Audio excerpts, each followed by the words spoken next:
Welcome, everyone, to a Media Row podcast starting off a brand new week.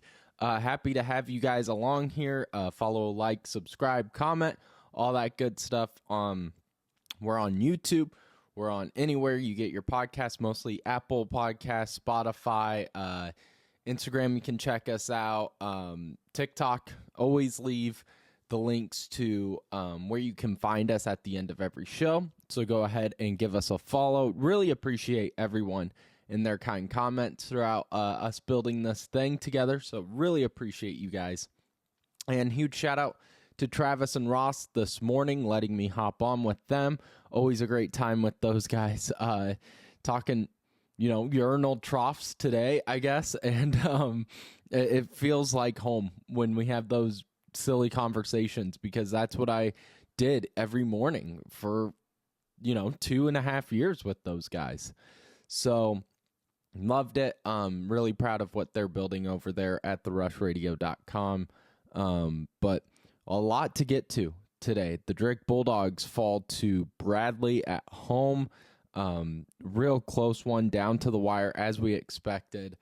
But then you have the women who continue to win. Their revenge tour is going strong. They took down Murray State and Belmont last week. So a lot to get to with only 4 regular season games remaining before we head to St. Louis. I will not be able to. I'm really disappointed. I wish I could, especially with how good women's basketball is in general, but more centralized with how good this women's basketball team is becoming and how they have been. Really wish I could make it over to Evansville to cover that women's tournament. Just money, just won't be able to, but definitely will still be following along. Will be in St. Louis for the men, but yeah, definitely sad I will not be able to make it to St. Louis or to Evansville for the women's tournament, but a lot to get to today, so let's jump right into it. Before we do, real quick, all the Drake and Bradley images come from DKG Images, so make sure to give Devin a follow at DKG Images on Instagram, Twitter, all that good stuff. He's been awesome, not only in just his skill level, he is an incredible photographer, but an awesome friend and someone who I've been really fortunate to meet and who's been awesome to let me use his photos for this little podcast I do. So huge shout out to Devin. If you see him at the games, make sure to say hi to him and also always give him a follow because he's incredible. But let's jump into the men's side first. Tough game against the rival Bradley Braves. These are two bitter rivals. They've played the most games in Missouri Valley history against each other. They've known each other for a long time. There's a connection with these two schools, not only in men's basketball, but when the incident happened with Johnny Bright, for the Drake football legend, Bradley left the Missouri Valley too. Like, they were a team that was not going to stand for what happened, and they left with Drake. They were the only other team that left with Drake, the football team. So a really cool connection between these two teams. They've had great players over the history, and then it's just been heightened in the last 6 years, with Darren DeVries and Wardle going at it, and now McCollum and Wardle going at it. But Drake comes in. They have an 11-game winning streak. They are on top of the Missouri Valley Conference, going up against Bradley, who is just still a really talented team, but you can tell just not 100%. They're kind of going through their waves of emotions, their waves of styles of play, it feels like, in these last few games, but they came out ready to play against Drake, and Drake did too. For the first, 4 minutes in front of the first sellout crowd of the Knapp Center this year, Drake and Bradley, it was a defensive punch-for-punch battle.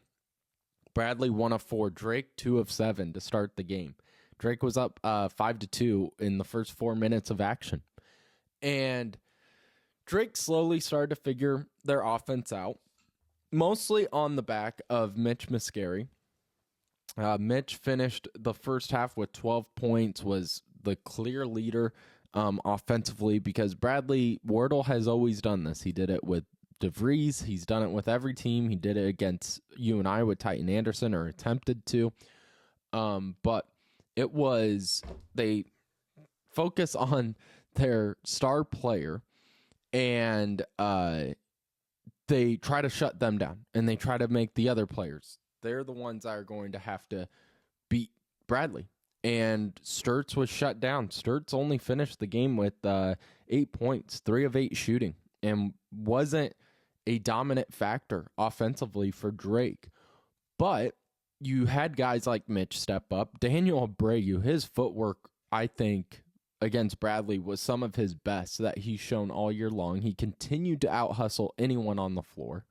But those were really the two guys in the first half that were putting up points. Drake shot efficiently, 52% in the first half, 45% from beyond the arc. Bradley shot 65%, 55% from beyond the arc. But the game changer happened in that first half. And it was when Drake went on a 6-minute scoring drought. And now, I'm not being rude here. This is something that we've noticed. It is not rare for Drake to go on long, scoring droughts. Just with the style of offense they play, it's not unusual. What is unusual is the 7 turnovers that came along with it. That is something we usually do not see from this offense. They do not turn over the ball as much as they did in that short time frame. 6.5 minutes, 7 turnovers, and Bradley just completely took advantage of the game. They put up a 16-1 run, and Drake slowly started to crawl back in the final 2 minutes to make it a 1-point halftime lead for Bradley, which was really incredible at that time. But it was just a gut punch, because Drake had basically had control for the better half of that first half. Of the first 20 minutes, it was Drake. And for the first 8 minutes, Drake was starting to look really in control and really focused at what they were doing. But Bradley took advantage of the sloppy play by Drake. Drake's offense isn't one that is going to put up a big run to combat the 16-1 run. It's just not their style of offense. But it was the sloppiest we've seen Drake in a short time span in a while. Definitely in this 11-game span for Drake, we have not seen them put up those turnover numbers. And there was turnovers from everyone. Sturtz had a handful. Sturtz with 2 turnovers. Tavion Banks with 3. 2 by Combs. All the starters had a turnover at least once in that first half. So Bradley took advantage of it, and kudos to them. But Drake, like we said, they slowly tried to get it back into a 1-point game, and that was impressive. But that was very concerning, the big run. Going into the second half, we just continued to see issues by both teams. It was not an offensive. If you were looking for a high-scoring game, a offensive explosion, not the game you're watching. Very sloppy on both sides. You had foul issues for Drake. You had foul trouble for Bradley. You had Drake biting on pump fakes, which a disciplined defensive team like they are, something we haven't seen in a while. And it kind of snowballed. But Drake and Bradley continued to go punch for punch. It was a very close game. Second chance points for Drake were huge in this one. Drake outscored Bradley 10-5 in second chance points. And with under 4 minutes to go, Drake was up 56-54. And Bradley just couldn't stop. Offensively, they were incredible in those final few minutes. And Drake, on the other hand, just couldn't score. They went on another scoring drought, And if they're just able to hit a handful of free throws, this game is Drake's. Drake wins this game.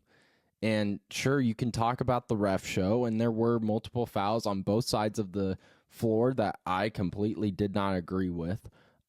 You had a ref that is coming back from Ames who gave out 5 technical fouls, and then he goes into the Drake game 3 seconds in, blows the whistle, and it just kind of set the tone for how the game was going to be called. And I'm not someone who blames refs. I'm, like I said, both sides were getting screwed by the refs, but it's not the reason Bradley won, and it's not the reason Drake lost. The reason Drake lost is because they couldn't make free throws and because they couldn't score during long stretches, 6.5 minutes in the first half, and then in the final 3 minutes, they don't put up a single bucket. I mean, it is just, that's concerning against a good team like Bradley. And just the shooting effort just wasn't there. Bradley, a strong defensive team, really held Drake in check. 7 of 20 from beyond the arc, 19 of 41 from the field. And then you have the bench that Tavion Banks puts up 2 points, but 11 points by Cale Combs, who we talked about on our show and has continued to impress me. But overall, just not a lot of contribution from the role players. They went from guarding Bennett to focusing on Mitch. Mitch only put up 2 points in the second half. You had 16 from Daniel Abreu, who, again, I thought played one of his best games. He's having a really nice stretch. But the game just really came down to the turnovers Drake had at bad times, their huge scoring droughts, and then free throws. Drake finished the game shooting 14 of 22 from the free throw line. Tavion Banks at the free throw line had an opportunity to put Drake up 1, missed 1, made the second to tie the game, and then Bradley scored. And Drake almost gets a 5-second call and turns over the ball when Cale Combs is inbounding it after that. And it just wasn't a strong game by the Bulldogs offensively. And this is the biggest concern with this team, and it has been all year long, is if you come across a team just as physical, are you able to withstand scoring droughts? The thing that hurts the most about this one is this is the type of game you feel like Drake should excel in. And I asked Coach about that, and, he said you don't expect to win or lose any game. But this is one that, as a fan, as someone who's covering this team, this is a game when it's sloppy, it's slow, it's defensive first. It's Drake. Drake should have won this game 10 times out of 10. But you don't expect the scoring droughts to go on as long as they did and when they did. You don't expect as many turnovers. 13 turnovers is way too much by this Drake team. And you don't expect to see a team that has good shooters. I mean, Bennett Sturts, he wasn't great at the free throw line. Bennett finished 0 of 2 at the line. 2 of 4 by Tavion Banks. You just don't expect those guys to not put up strong numbers at the free throw line. And it drives me nuts. And I'm sure it drives Coach nuts, even though he doesn't mention it. But just a tough loss for the Drake Bulldogs. Now, had someone ask me, does this knock Drake out of an at-large bid? Drake, to be honest, the Missouri Valley isn't getting someone at the at-large. I know they're on a bubble watch right now. I know it's a conversation. I want it to be the conversation, and I wish I had more. I mean, I talked all last week about how it's ridiculous 10 Big Ten teams are going to get in, while Bradley and Drake can have a great battle like this. And it feels like the loser now it feels like if they lost in St. Louis of, all right, it's out of our hands. I mean, it sucks. The life of a mid-major right now, it really sucks. And you have people talking about the possibility of expanding the NCAA tournament. And if the big schools, if the Power Five want to expand it, they're going to say, hey, mid-majors, jump on with us. If we expand it, you guys are going to be able to get more teams in. But it's not. It's going to be an act. Power Five are going to play the mid-majors, and they're going to say that just to make the mid-majors feel good and join them in the vote. But then if it ever did expand, and I don't want it to.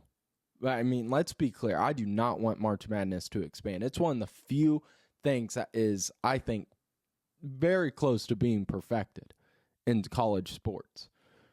I do not want it to be expanded. But if they try to do this, this is how the Power Five would play the mid-majors. But what would actually happen is instead of 10 Big Ten teams getting in, you're going to have all 15, you're going to have all 18 or whatever, however many there are. The entire SEC is getting in this year. So it is just, it's a tough life as a mid-major. That was a really hard loss. Before we wrap up talking about just the stats of that game, here is Coach McCollum, his opening thoughts right after the loss to Bradley at home by 61-59, the final score. Here's Coach McCollum. Crowd was awesome. First off, that was just a fun environment, fun college basketball game, fun to be a part of. I thought our kids earned that, and it was just an awesome Missouri Valley game. Really excited. Obviously, congrats to Bradley for winning it. From our perspective, I thought we played okay. I didn't think we came out very ready. We didn't have a very good practice yesterday. Probably had one of our worst practices of the year, unfortunately. And it might have carried over to some of our sloppiness, just 9 turnovers in that first half. Kind of killed us. Mitch tried to keep us in by himself. And the second half, we calmed down a little bit. But still, just some execution things that we need to improve on, which we will. But it's one of those games that somebody had to win, and unfortunately, it wasn't us. So here's your standings as of today. You have Drake 23-3 overall, 1 game ahead of Bradley, 13-3 in the conference. Bradley 12-4, 21-6 overall, and then UNI 11-4 in the conference, 17-9 overall. But it is going to be a great finish to the regular season here in the Missouri Valley. Starting with Drake, sitting at number 1. They're only 1 game ahead and 1.5 of UNI and Bradley. And they have a tough stretch to finish the season. They have to play at home against UIC. UIC already beat Drake, so you can't overlook them. Then you go on the road to play your rival and the number 3 team in your conference, and only a game and a half behind you in the conference, and UNI on Sunday on national TV. That's going to be a battle as per usual. Then they hit the road to play Evansville, and Evansville is a team that is not great, but with the style of play Drake has offensively, they can't overlook anyone because they don't blow anyone out. And then they finish up at home against Missouri State, another team, again, not great in the conference, but just they have a great starting 5, just no depth. Another team that can cause issues for an offense like Drake that we already saw. I mean, Missouri State barely lost to Drake at home earlier this season. And then for Bradley has a nice stretch here to finish out their regular season. So they take on Illinois State at home or on the road Wednesday night. That should be a win for Bradley. They take on Murray State at home. That should be a win. Then they take on Valpo on the road. That's easily a win for Bradley. And then they finish out the year against Northern Iowa. That one's going to be a fun battle. That one's on ESPN Plus on Sunday, March 2nd at 2 o'clock. That one will be their toughest matchup. But other than that, 3 out of the 4, are near as close as you can in a conference to chalking in W's. Northern Iowa, on the other hand, they have the toughest stretch out of the top 3. They're going on to, they'll have that game postponed against Murray State, but that was going to be a tough one. Now they play on Wednesday Belmont, who is a really talented offensive team, just no defense whatsoever by the Bruins. Then they take on Drake at home. Then they finish the year against Bradley. That is a tough 3-game stretch for the Panthers, but is definitely going to set up an amazing run to end the regular season here for the Missouri Valley Conference. So Drake, again, will take on UIC at home coming up this week or on Wednesday. And make sure to follow along on social media. We'll be there.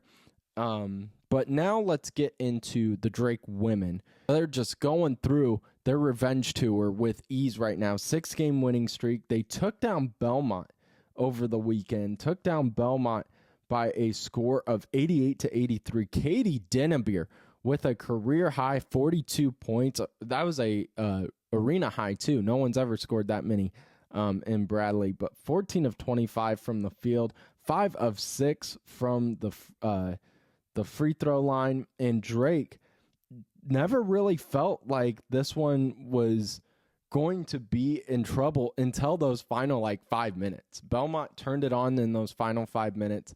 Their defense woke up. They put up 31 points in the fourth. Drake, though, luckily was able to combat by putting up 23 to keep that lead at a semi-comfortable distance. But Drake women have just been on a tear. 4 out of the 5 starters put up 10 or more points, but definitely highlighted by Katie Dennebeer, 17 by Courtney Becker, who was efficient as could be, 8 of 10 from the field, only missed 2 shots, 10 rebounds, so a double-double for her.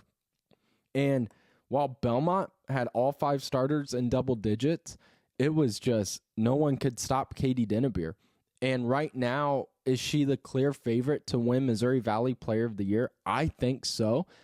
The only other player that could rival her is Caitlin Young. That's the only other player, in my opinion, that I would give it to. But man, Katie Dennebeer is just something else. And this team is starting to hit a stride at the right time, going up against some of their toughest opponents yet.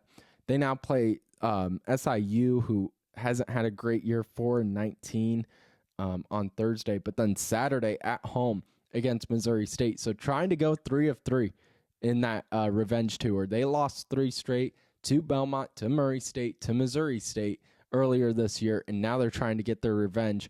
And if they win against Missouri State, they're sitting right back in first place. Today, here's your standings. You have Missouri State 12-2 in the conference, 13-3 Drake, 13-3 Belmont, and 10-4 Murray State and Illinois State. Drake right now leading the way with a 6-game winning streak. The only team close to them is Missouri State with 4 straight games that they've won. So, again, kudos to Coach Pullman. After losing 3 straight, they have turned it around. They've got their minds right, and the team is just playing some really, really good basketball of late. So, that will do it for our show today. Drake women continue to impress the Drake men now. The last time they lost a game, though, they went on a nice tear. So, hopefully Coach McCollum can take some of the experience they had losing at home to Murray State, going on an 11-game winning streak, and do that again after Bradley snapping a 5-game losing streak to Drake, snapping a 10 or 11-game winning streak for Drake overall, and try to, do what the women are doing and just start getting revenge. It's going to be tough. It's going to be a battle to the finish line, but a fun one. As it always is. So make sure to like, subscribe, comment. Thank you to DKG Images for all the photos. And as always, follow us on all of our social media pages. We always appreciate it. And we'll see you tomorrow at 2 o'clock.